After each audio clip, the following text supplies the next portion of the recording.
Hello friends, આજે તમારી સાથે શેર કરવા જઈ રહી છું એકદમ હેલ્ધી અને ટેસ્ટી લીલી મેથીના મુઠિયા.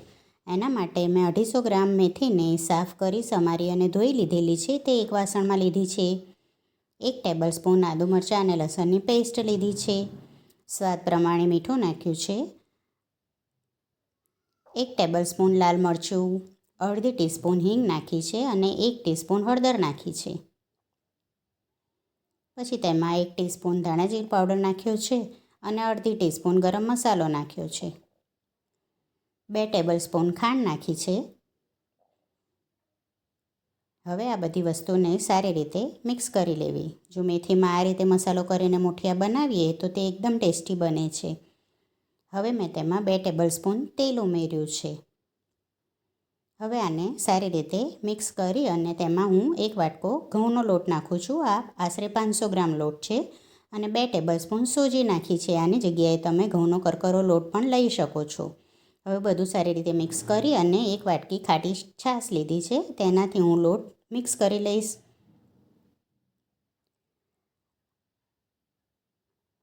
હવે બધું સારી રીતે મિક્સ કરી અને તેમાં અડધી ટીસ્પૂન ખાવાનો સોડા નાખ્યો છે. હવે થોડું પાણી લઈ અને બધો લોટ મિક્સ કરી લેવો. તેને મસળતા જઈ અને સારી રીતે બધું મિક્સ કરી લેવું. હવે આને હું 10 મિનિટ માટે રેસ્ટ આપીશ. 10 મિનિટ રેસ્ટ અપાઈ ગયા પછી લોટ એકદમ સેટ થઈ ગયો છે. તો હવે હું અહીંયા મુઠિયા વાળી લઉં છું. મેં અહીંયા બધા મુઠિયા સ્ટીમરની પ્લેટમાં તૈયાર કરી લીધા છે અને સ્ટીમરમાં મેં પાણી ગરમ કરવા મૂકી દીધું હતું.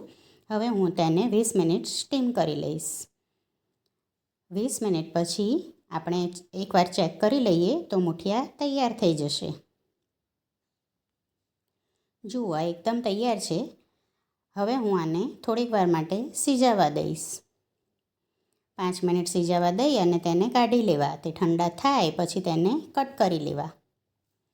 રેસીપી ગમે તો વિડીયોને લાઇક કરવાનું ના ભૂલતા અને ફ્રેન્ડ્સ અને ફેમિલીમાં શેર જરૂરથી કરજો અને ચેનલને સબસ્ક્રાઈબ કરવાનું પણ ના ભૂલતા. જુઓ, મુઠિયા સરસ તૈયાર છે. અહીંયા મેં બધા મુઠિયા કટ કરી લીધા છે. હવે આપણે તેનો વઘાર કરીએ. તેના માટે એક કઢાઈમાં મેં 3 ટેબલસ્પૂન તેલ લીધું છે. 1 ટેબલસ્પૂન રાઈ અને 2 ટેબલસ્પૂન તલ લીધા છે. હવે તેમાં બધા મુઠિયા નાખી અને તેને સારી રીતે શેકી લેવા. અહીંયા મને થોડા કડક મુઠિયા ગમે છે એટલે મેં તેને કડક શેક્યા છે. જુઓ, એકદમ સરસ મુઠિયા તૈયાર છે. આને ચા સાથે ખાવાની ખૂબ જ મજા આવે છે. આવજો.